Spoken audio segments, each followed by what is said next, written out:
#Wapres harus pilihan Nahdliyin.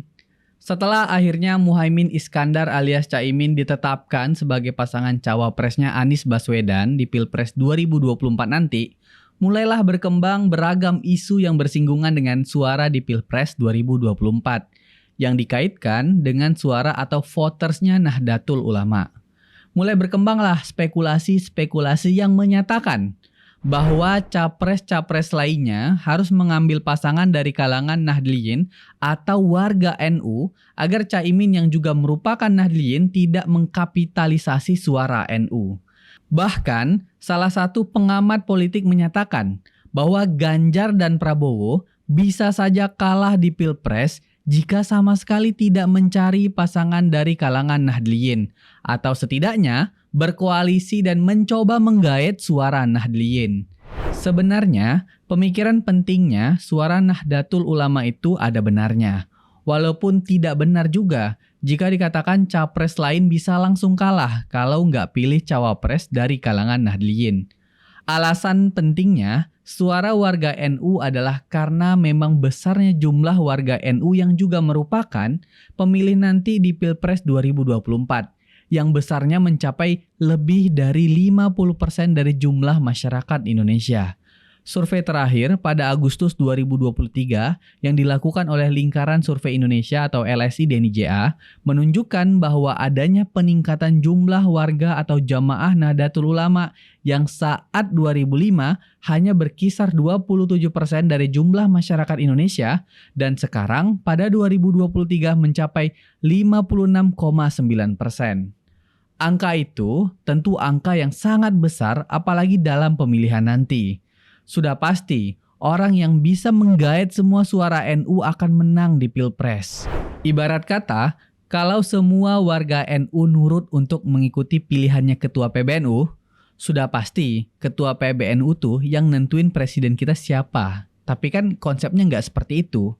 Jumlah warga NU yang besar itu tidak menjadi patokan dasar pada satu suara yang sama. Sebab dalam Nahdlatul Ulama tidak ada pengaturan dan penentuan bagi warganya untuk mengikuti arahan ketua atau organisasi untuk memilih capres siapa. Melainkan tiap-tiap individunya memiliki pilihan masing-masing berdasarkan keyakinannya masing-masing untuk menentukan siapa yang akan dipilihnya dalam Pilpres 2024. Makanya itu, kayak Caimin, walaupun ia seorang Nahdliyin, tapi Caimin bukanlah representasi suara NU. Apalagi itu juga sudah dibantah oleh Ketua PBNU kemarin, bahwa Caimin dan PKB bukan representasi NU. Jadi, belum pasti juga suara NU semua akan ke Caimin jikalau dua capres lainnya nggak pilih cawapres dari kalangan Nahdliyin. Walaupun memang sejak reformasi, hampir setiap pilpres, suara NU dan representasi dari Nahdliyin memiliki potensi yang kuat sebagai pemenang. Kecuali pada Pilpres 2009. Karena SBY saat itu, sosok yang kuat setelah menang di 2004.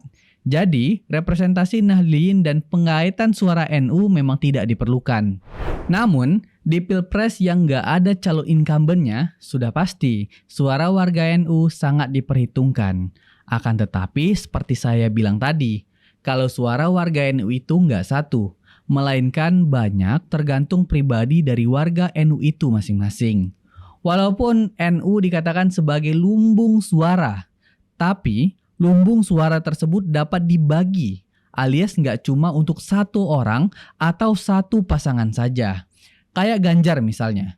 Ganjar nggak perlu takut suara Nahdliyin yang mungkin dikapitalisasi Caimin.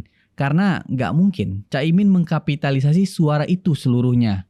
Apalagi kalau misalnya memang benar nantinya Ganjar dan PDI akan memilih Mahfud MD sebagai cawapresnya Ganjar. Sebab Mahfud juga seorang Nahdliyin.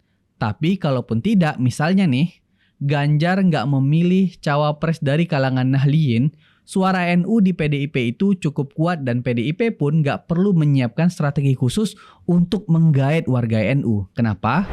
Karena PDIP sejak dulu sudah memiliki lumbung suara di Nahdlatul Ulama. Hal itu karena sejarah panjang PDI sejak masih dalam lingkaran Partai Nasional Indonesia atau PNI. karena NU dan PNI memiliki ikatan yang dekat sejak dulu. Apalagi menurut survei Litbang Kompas pada Mei 2023 telah menunjukkan PDIP merupakan partai yang paling banyak dipilih warga Nahdlatul Ulama atau NU. Berdasarkan survei ini, elektabilitas PDIP di kalangan NU juga meningkat dari 19,9% pada Januari 2023 menjadi 22,6% pada Mei 2023.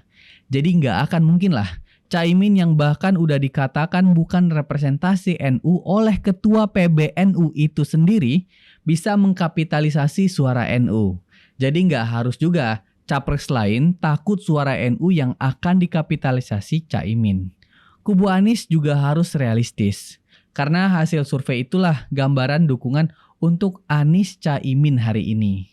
Jadi ya kita lihat saja perkembangannya nanti bagaimana.